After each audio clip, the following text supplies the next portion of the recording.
रामदास बोढ़ाना। डाकोर जी का नाम सुना? डाकोर जी यहीं गुजरात में अहमदाबाद के पास में श्री डाकोर जी रणछोड़ राय भगवान का मंदिर है। वहां एक परम वैष्णव भक्त हुए, उनका नाम था रामदास बोढ़ाना।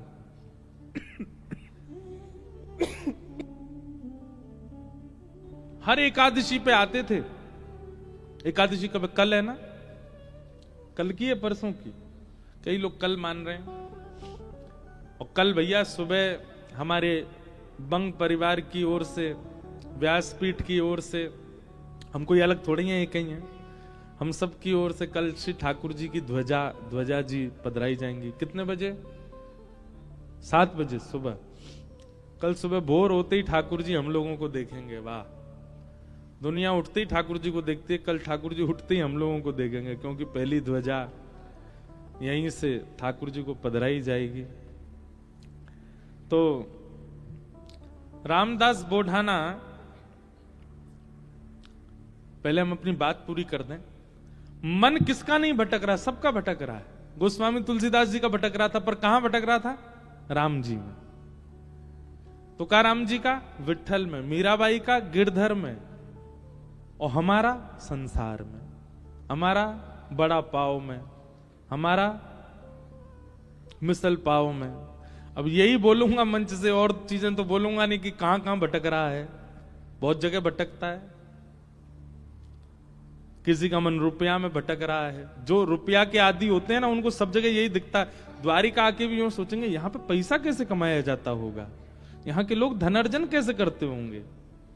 उसका मन वहीं भटक रहा है।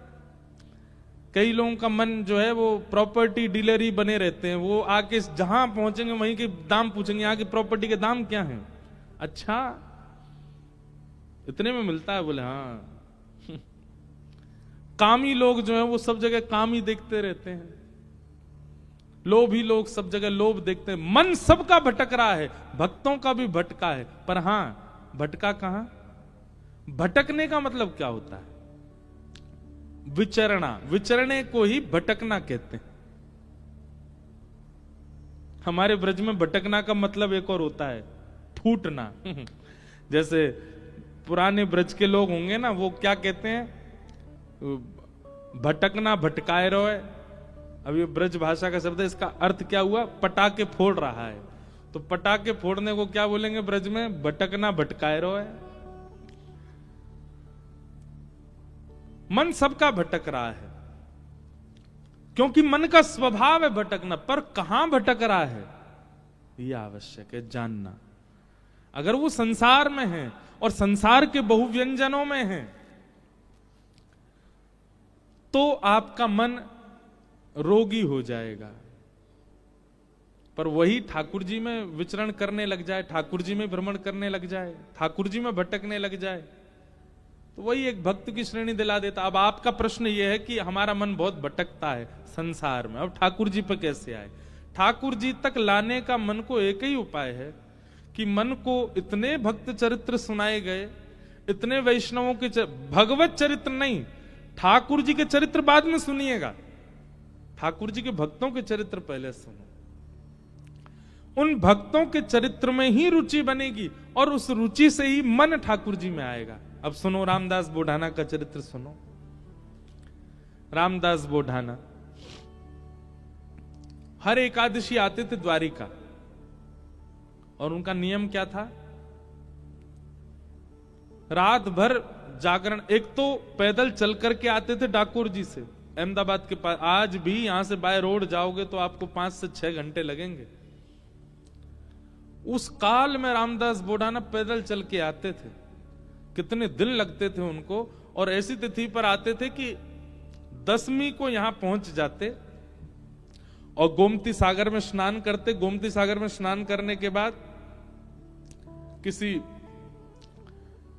द्वारिकावासी से या मंदिर की भिक्षा ग्रहण करके और कीर्तन में बैठ जाते, और कीर्तन करते करते करते एकादशी को प्रारंभ करते, और एकादशी होते ही ठाकुर जी का दर्शन करते। उनका नियम था ये। और फिर दर्शन करके फिर पैदल जाते, और पैदल वहां पहुंचते, बस एक आध 2 दिन वहां रुकते, इतने में फिर दूसरी एकादशी का समय आता, फिर पैदल आते, फिर यहां आके दर्शन करते। मतलब उनका जीवन यही था, बस पैदल आना जाना, द्वारिकाधीश का दर्शन करना।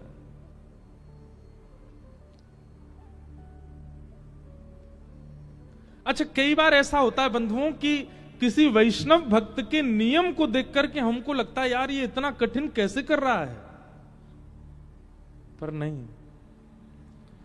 जब तत्परता और उत्साह अधिक मात्रा में किसी वस्तु की प्राप्ति का होता है तो फिर पीड़ा नहीं होती।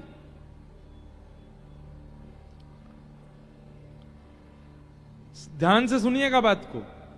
जब तत्परता, उत्साह, एक्साइटमेंट किसी वस्तु की प्राप्ति का होता है तो फिर उसमें पीड़ा नहीं होती। किसी लड़का को कोई लड़की पसंद आ जाए तो फिर उसके लिए चाहे जो करना पड़े उसको पीड़ा नहीं होती। फिर नस काट लेगो हाथ की, हॉस्पिटलाइज्ड रह जाएगो बेचारो, रात भर भोजन नहीं करेगा, दुख भरे गाने सुनता रहेगा। हमने भी दर्शन किए कई आशिकों के लोगों को लगता है कितनी पीड़ा में, उसको पीड़ा नहीं है, वो बहुत प्रसन्न है। ऐसे ही पड़े रहने दो, अरिजीत सिंह के गाने चलने दो भाई, रोने दो थोड़ा मुझको। हमको लगता कितनी पीड़ा में, वो पीड़ा में नहीं है। वो अपने किसी प्रियतमा को प्राप्त करने के लिए उस मार्ग पर चल पड़ा है कि अब उसको भोजन मत दो आप। 2-2 दिन बिना भोजन के रह लेगा, भूखे ही नहीं लगी है। क्यों? प्रेम सवार हो गया चित्त पर, प्राप्त करना उसको। और फिर उससे ब्याह करा दो, 1-1.5 साल बाद फिर भोजन नहीं कर रहा है। क्यों नहीं कर रहा है? कहा बताऊं, अब तो ऐसा मन हो रहा है वैराग्य ले लूं, मैं विरक्त हो जाऊं। अब मेरे भोजन सब रुचि मेरी उठ चुकी है।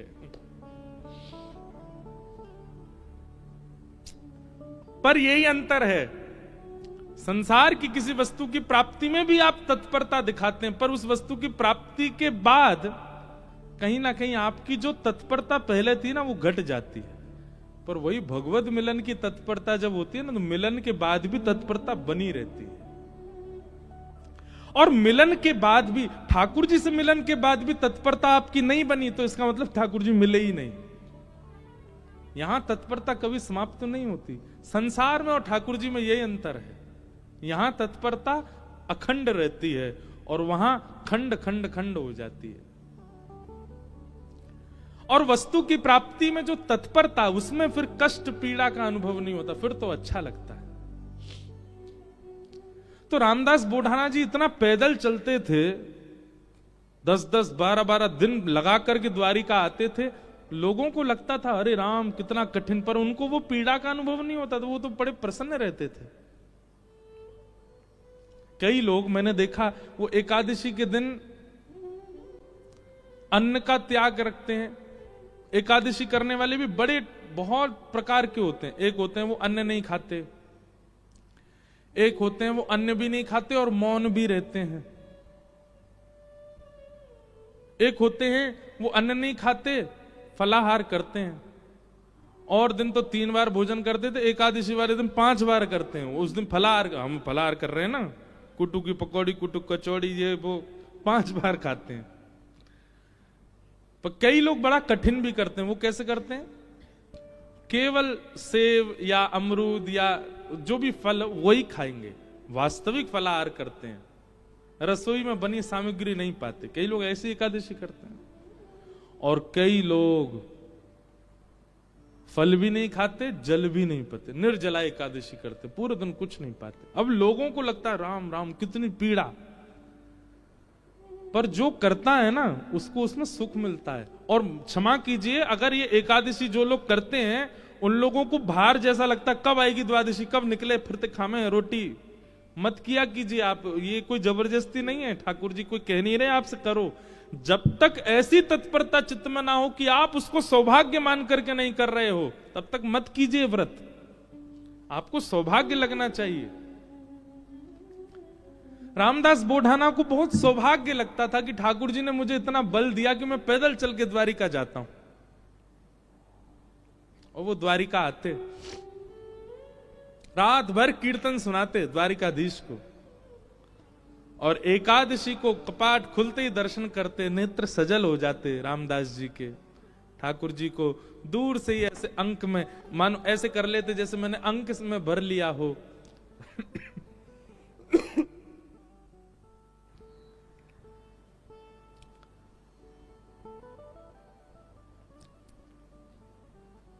ठाकुर जी दया आ गई एक दिन, और रामदास बोढ़ाना से ठाकुर जी बात करने लगे। उनके स्वप्न में या उनके चिंतन में ठाकुर जी प्रकट हो गए और द्वारिकाधीश बोले, ए रामदास, तुम इतना परिश्रम करके मत आया कर। रामदास बोढ़ाना बोले, मुझे तो बहुत अच्छा लगता है, आपको क्यों पीड़ा हो रही? बोले, तुमको अच्छा लगता है, पर मुझे लग रहा है कि तुमको पीड़ा होती है, और उस पीड़ा से मुझे पीड़ा होती है। भक्त भक्ति भगवंत गुरु चतुर नाम बपु एक। जब व्यक्ति भक्ति करते करते करते करते करते करते उसकी चरम स्थिति में आ जाता है ना, तो फिर उसको मिलने वाली पीड़ा ठाकुर जी को भी अनुभव होने लगती है, उसको मिलने वाला सुख ठाकुर जी को भी अनुभव होने लगता है, उसको मिलने वाला प्रसाद ठाकुर जी पा लेते हैं। संसार में केवल कहा जाता है,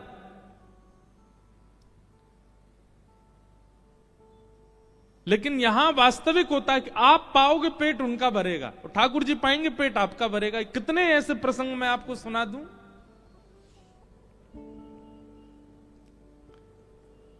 हमारे राधा कुंड में रघुनाथ दास जी षड गोस्वामी हुए अपने गौड़िया वैष्णव परंपरा में, उसमें एक रघुनाथ दास जी थे। बहुत अच्छी अच्छी लीला है रघुनाथ दास जी की। तो रघुनाथ दास जी का नियम था, केवल फलाहार करते थे। धीरे धीरे धीरे उन्होंने फलाहार भी छोड़ दिया, केवल दूध पीने लगे। धीरे धीरे उन्होंने वो भी छोड़ दिया, एक एक करुआ केवल छाछ पीते थे, उसी से पूरा दिन निकालते थे। एक दिन वो बहुत जोर से बीमार पड़ गए। कोई उनको देखने के लिए वैद्य आया। वैद्य ने आकर के जैसे देखा, पहले तो नाड़ी पकड़ के वैद्य बता देते थे क्या रोग है, तो नाड़ी पकड़ के देखा तो वैद्य बोला, इनका पेट खराब हो गया है, अपच हो गई है। तो वहां जितने लोग खड़े थे वो सब बोले, ये तो केवल छाछ पीते हैं, इनको अपच कैसे हो गई? केवल छाछ पीने वाले को अपच कैसे हो सकती है? तो उस समय गोसाई श्री विठलनाथ जी, जिन्होंने श्रीनाथ जी की सेवा, मतलब वल्लभाचार्य जी के पुत्र गोसाई श्री विठलनाथ जी, वो गोवर्धन में ही विराजते थे। उनको पता चली कि रघुनाथ दास जी बड़े बीमार हो गए, तो वो भी मिलने आए।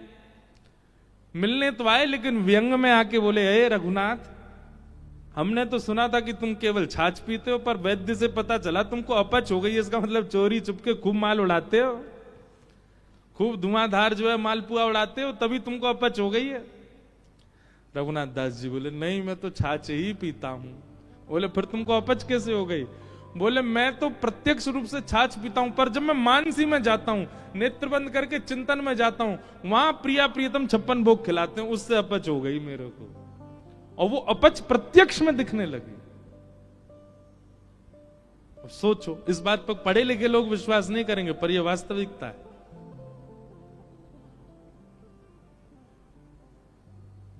वो प्रत्यक्ष में नहीं पा रहे हैं, पर अप्रत्यक्षानुभूति, वो नेत्र बंद करके जब अपने मानसी भाव में जाते हैं, वहां ठाकुर जी उनको बढ़िया लड्डू पवाते हैं, पूड़ी पवाते हैं, रबड़ी पवाते हैं। उससे अपच प्रत्यक्ष शरीर को हो गई। ये बात सुनकर के गोसाई जी के नेत्र सजल हो गए। रघुनाथ दास जी को हृदय से लगा लिया। बोले, जय हो, तुम्हारी भक्ति को प्रणाम कि तुमको ठाकुर जी प्रत्यक्षानुभूति करा देते हैं।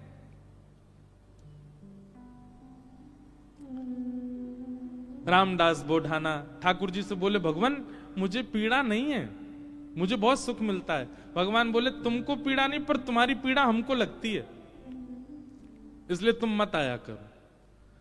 रामदास बोढ़ाना बोले, इससे बढ़िया तो मेरे प्राण चले जाएं, मैं आपको देखे बगैर नहीं रह सकता। अगली एकादशी पर आप मेरे सामने नहीं होंगे तो मेरे तो प्राण ही चले जाएंगे। भगवान बोले, काम करें? बोले, क्या? हम तुम्हारे साथ चलें, तुम्हारे गांव वहीं रह ले, तुम्हारे पास ही। एकादशी क्या तुम हर दिन हमको देख लिया करना। रामदास बोढ़ाना घुटनों पर बैठ गए, रोने लगे, बोले हे द्वारिकेश, ये कैसी आज्ञा कर रहे हैं आप, ये असंभव है। बहुत दीनहीन गरीब व्यक्ति हूं, मेरे घर में खप्पर भी नहीं है, कहां रखूंगा, कहां बैठाऊंगा, और ये तो आप बस बोल रहे हो ऐसे प्रेम, बस ये हो नहीं सकता। ठाकुर जी ने तुरंत अपनी पोटली दिखाई, बोले हमने पहले तैयारी कर रखी है, देखो अपनी पोटली बांध रखी है, इसमें सारी पीतांबरी धरी हमारी, मुकुट वुकुट ये सब टिपारा विपारा सब धर के चल रहे हैं हम, बढ़िया द्वारिका में हमारी बहुत अच्छी व्यवस्था हो रखी है, सब ले चलेंगे, तुमको कुछ नहीं करना पड़ेगा, इसी से हमारा श्रृंगार कर दिया करना। रामदास जी बोले आप सच बोल रहे हैं क्या? ठाकुर जी बोले हम सच बोल रहे हैं, हम चलें तुम्हारे साथ, वहीं रहेंगे तुम्हारे पास ही, रोज देख लिया करना। रामदास जी बोले फिर द्वारिका का क्या होगा? ठाकुर जी बोले हम जहां बैठ जाएं द्वारिका वही है। और रही बात, जब एक साथ हम 5 रूप धारण, हजारों रूप धारण कर सकते हैं, तो 2 रूप भी धारण कर लेंगे। आज तक तुमने एकादशी जिस रूप को देख करके की है, वो रूप तुम्हारे पास रहेगा, यहां एक दूसरा व्यवस्थित हो जाएगा। रामदास जी को पूरी तरह यह विश्वास हो गया कि ठाकुर जी मजाक नहीं कर रहे, ये सच बोल रहे हैं, ये चलेंगे मेरे संग। नियम का फल ये मिलता है। देखो, एक नियम को जब व्यक्ति तत्परता से करता है तो ठाकुर जी ऐसा देते हैं उसको।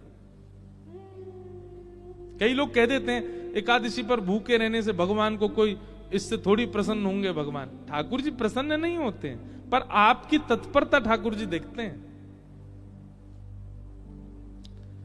आजकल बच्चे ऑफिस जाते हैं, ऑफिस का टाइम क्या 9 बजे, अब कोई आवे 9:30, कोई आवे कोई आवे 9:45। अब उसको सब लोग, जो टाइम पे आने वाला बच्चा उसकी सब मजाक उड़ाते हैं, बोले तू भी क्या पागल है, 9 ही बजे आ जाता है बिल्कुल। अरे सैलरी ले रहे हैं, मेहनत करनी है, ठीक है, टाइमली, ठीक है, थोड़ा आधा पौना घंटा ऊपर नीचे चलेगा, लेकिन वो बालक कहता नहीं, ये मेरी तत्परता, मैं 9 बजे ही आऊंगा। और वो 9 बजे आने वाला बालक, वो कभी ना कभी उसका जो बॉस होता है ना, वो खुश होकर के कुछ तो उसको देता है, उसको थोड़ा अपग्रेड कर देता है। सिंसियरिटी आपके कार्य के प्रति आपका स्वामी देखता है। ऐसी भक्ति में भी सिंसियर होना बहुत जरूरी है। होता उससे कोई ठाकुर जी बहुत प्रसन्न नहीं, पर हां ठाकुर जी दृष्टि तो रखते हैं। परिक्रमा लगा रहा है, कैसे लगा रहा है, एकादशी कर रहा है, कर कैसे रहा है, तिलक स्वरूप करता है, उस समय क्या उच्चारण करता है, मंदिर जाता है, प्रसाद कैसे पाता है, दर्शन कैसे करता है, इन सबके प्रति जो आपकी सिंसियरिटी, वो ठाकुर जी देखते हैं। रामदास को ठाकुर जी बोले अब तो तुम जाओ, अगली बार बैलगाड़ी लेके आना। कैसे लेके जाओगे हमको? बैलगाड़ी में तुम्हारी में चलेंगे। रामदास जी चले गए, बैलगाड़ी ढूंढी, कहीं बैलगाड़ी नहीं मिली, बूढ़े बूढ़े बैल मिले, छोटी सी टूटी फूटी सी बैलगाड़ी मिली। रामदास जी बैलगाड़ी लेके द्वारिका आ गए। द्वारिका आए, आज सब लोग बोले क्यों रे भाई रामदास, अब तो तुम बैलगाड़ी में आने लग गए। रामदास जी बोले अब वयोवृद्ध हो गए ना, तो अब चला हो नहीं पाता, तो बैलगाड़ी से आए। बोले बहुत अच्छा। रामदास जी आए, प्रसाद आदि, गोमती सागर में स्नान किया, प्रसाद पाके रात में कीर्तन करने लगे। सब चले गए, रामदास जी कीर्तन कर रहे थे। अचानक से एक कपाट खुला ठाकुर जी का। अभी तक तो ठाकुर जी चिंतन में बात कर रहे थे रामदास से, पर रामदास जी ने नेत्र खोल करके देखा तो स्वयं द्वारिकाधीश अपनी एक भुजा में तो पोटली उठा रखी है, और एक भुजा से किवाड़ खोल रहे हैं, और 2 भुजाओं से बढ़िया संग चक्र आदि सब समेट रखे हैं। ठाकुर जी ने मुकुट उकुट सब भर रखे हैं। और रामदास बोले कहां है तेरी बैलगाड़ी, जल्दी बता चलें। जैसे कोई भागता है घर छोड़ के, ऐसे ठाकुर जी भाग रहे थे। आज भी मंदिर दर्शन करने जाओ आप, तो द्वारिकाधीश जी की जब परिक्रमा करेंगे तो पीछे ही रामदास बोढ़ाना जहां से जिस खिड़की से ले गए ठाकुर जी को, वो खिड़की है अभी भी मंदिर में। ठाकुर जी निकल के बाहर आ गए। चलो, रामदास जी को तो विश्वास ही नहीं हो रहा है, स्वयं द्वारिकाधीश मेरे साथ जा रहे हैं, चतुर्भुज हैं, बढ़िया चल रहे हैं, पीतांबरी पहन की, चंदन की सुगंधी आ रही है, केसर जैसा पूरा माहौल आच्छादित हो गया उससे। ठाकुर जी जैसे ही गए, रामदास जी बोले भगवान टूटी फूटी बैलगाड़ी है, बैठ जाओ। ठाकुर जी ने जैसी बैलगाड़ी देखी, ए रामदास, त्रिलोकी का भार लेकर के मैं इन पे बैठा, तेरे बैल तो दब जाएंगे नीचे। भगवान अब क्या करें, यही व्यवस्था मिली थी। इतना सीधा, इतना भोला रामदास। ठाकुर जी बोले काम कर, तू बैठ, हम चलाते हैं बैलगाड़ी। रामदास जी बोले ऐसा मत करो नाथ, मैं ही चला दूंगा। नहीं नहीं, ये तो हमारे अभ्यास की वस्तु है। अर्जुन के खूब हमने रथ हांके हैं, बहुत दिनों बाद बैलगाड़ी मिली, चलो हांके थोड़ा इसको।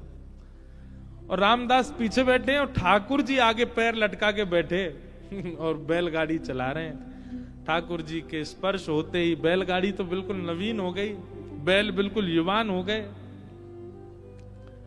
यहां मंगला का समय हो रहा था, सूर्य उदय हो रहे थे धीरे धीरे। ठाकुर जी बोले रामदास, इस सुबह होते ही सब पंडा पुजारी भागेंगे, ढूंढेंगे, देखेंगे मंदिर में तो मैं हूं नहीं, सब आ जाएंगे, ये हमको बीच रास्ता में ही पकड़ लेंगे। तभी थोड़ी दूर ही पहुंचे थे, वहां एक बाबरी थी, एक सरोवर था। ठाकुर जी ने कही तुम हमको नीचे छुपा दो ताकि कोई हमको ढूंढ ना पाए, क्योंकि ढूंढने वाले तो आएंगे और जब ढूंढ हार के चले जाएं, कुछ ना मिले, फिर हमको दोबारा लेके फिर चल देना आगे। रामदास जी मनी मन इतने प्रसन्न हो रहे हैं, बोले ठाकुर जी आपको क्या पड़ी है जाने की मेरे साथ? अरे मैं तो मना कर चुका हूं 5 बार कि ठाकुर जी आप यहीं रह लो, पर नहीं, उन्हीं की इच्छा है जाने की। जब मन ऐसा भटकता है ना ठाकुर जी में, तब ठाकुर जी ऐसा करते हैं, आपके मना करने पे भी चल देंगे आपके साथ। हमारे लाल जी, गिरधर लाल जी,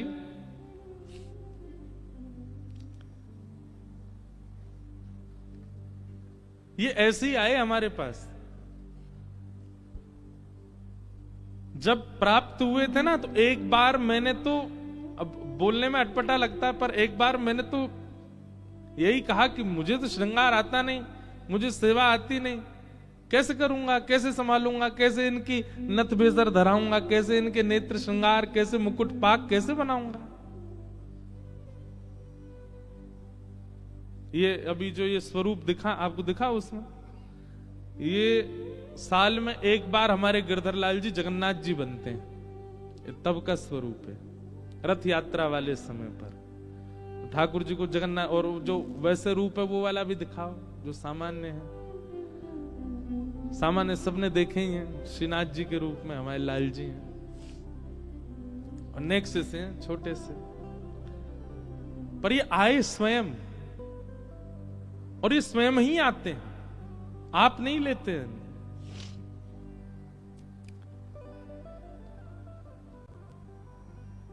रामदास नीचे बावरी में ले जाकर के द्वारिकाधीश जी को छुपा दिया। पीछे से सब पुजारी दौड़े दौड़े आए, देखा तो रामदास जी धीमे धीमे अपनी बैलगाड़ी चला रहे हैं। सबने रोक लिया, बोले ए रुको, तुम ही थे रात भर मंदिर में, ठाकुर जी कहां गए हमारे? रामदास जी बोले मुझे तो नहीं पता, दिखाओ। सब देखा, बैलगाड़ी में कुछ नहीं। तभी एक बैलगाड़ी के छोड़ पर ठाकुर जी की पीतांबरी का एक भाग चिरा हुआ, फट के इरज गया। अच्छा, ये सब लीला भी ठाकुर जी जानबूझ के ही करते हैं, क्योंकि कहीं ना कहीं कुछ ना कुछ ठाकुर जी को दूसरों को संकेत कराना है। ठाकुर जी की पीतांबरी का वो अंग वस्त्र जैसे ही मिला, सब लोगों ने रामदास जी को पकड़ लिया, बोले ठाकुर जी तेरे संग ही हैं, तभी तो ये चीरा फटा हुआ है यहां पर, कहां है जल्दी बता। उन्होंने मना किया तो सबने उनको मारना शुरू कर दिया, इतना मारा, इतना मारा, इतना पीटा, बेचारे अधमरे से हो गए, बस श्वास चल रही है, बाकी तो नेत्र बंद हो गए, सुध बुध चली गई, गिर गए धरती पर। पुजारियों ने देखा, बोले ये तो अधमरा हो गया, ठाकुर जी कहां हैं, ढूंढो। पास ही सरोवर था, उस बावरी में जाकर के जैसे ही देखा तो बावरी का जो जल था वो रक्त मंडित हो गया, पूरा जल रक्त से भर गया। देख करके सब लोग घबरा गए, सारे ब्राह्मण बोले ये जल इसका कैसे हो गया, जल आ कहां से, ये रक्त आ कहां से रहा है। दौड़ करके जाके देखा तो एक जगह ठाकुर जी विराजमान थे, और जहां जहां रामदास जी को डंडे मारे गए वहां वहां श्री द्वारिकाधीश जी के श्री अंग पर भी डंडे के निशान, और हर स्थान से रक्त निकल रहा था।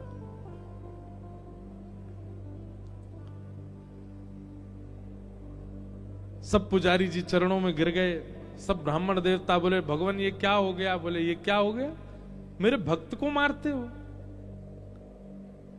मेरी इतनी आराधना करी, मेरी इतनी सेवा करी, इतना अर्चन किया, उसके बाद भी ये नहीं समझ पाए कि मेरे भक्त और मुझ में कोई अंतर नहीं है। सब क्षमा याचना करने लगे। ठाकुर जी बोले अब कुछ नहीं होगा, अब तो हम रामदास के साथ ही जाएंगे और वहीं रहेंगे। और ठाकुर जी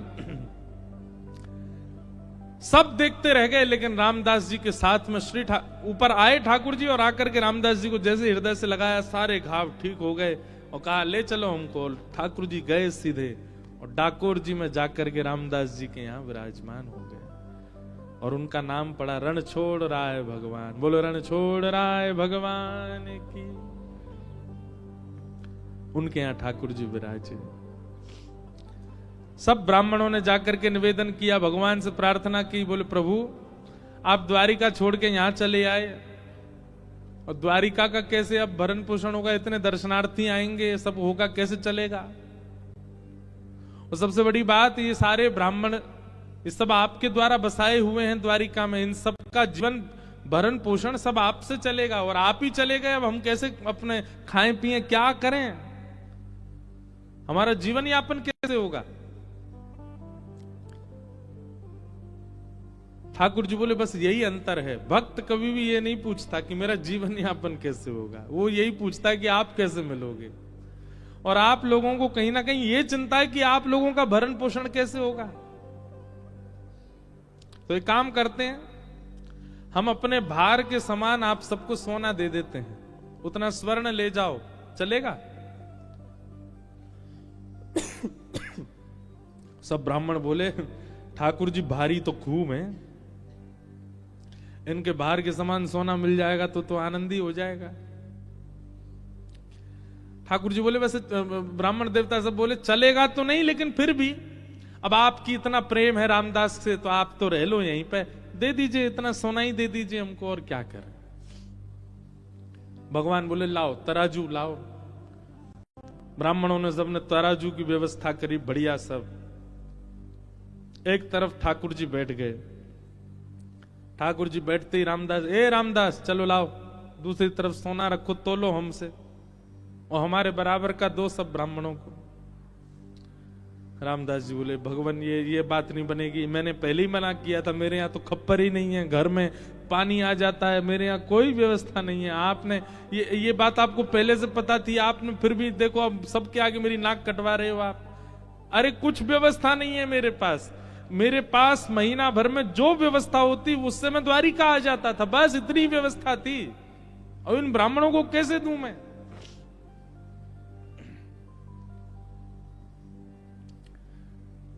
ठाकुर जी बोले तुम्हारी गृहिणी के कान में एक बाली है स्वर्ण की, वो लेके आओ, उससे हमको तोल दो। रामदास जी बोले बाली से तोलना, बोले हाँ उसी से तोलो, अभी हम चमत्कार दिखाते हैं। रामदास जी गए, अपनी पत्नी के कान से बाली निकलवा के लिए आए, और जैसे ही रखा तराजू में तो वो तो नीचे चली गई, ठाकुर जी ऊपर आ गए, बिल्कुल लटक गए ऊपर ही। और सब ब्राह्मणों से बोले लीजिए, हमने तो कही थी बराबर का सोना, ये हमसे ज्यादा है, देखो हम ऊपर चले गए, ले जाओ इसको। आप बहुत बाली, और इससे आप इतने हल्के हो गए,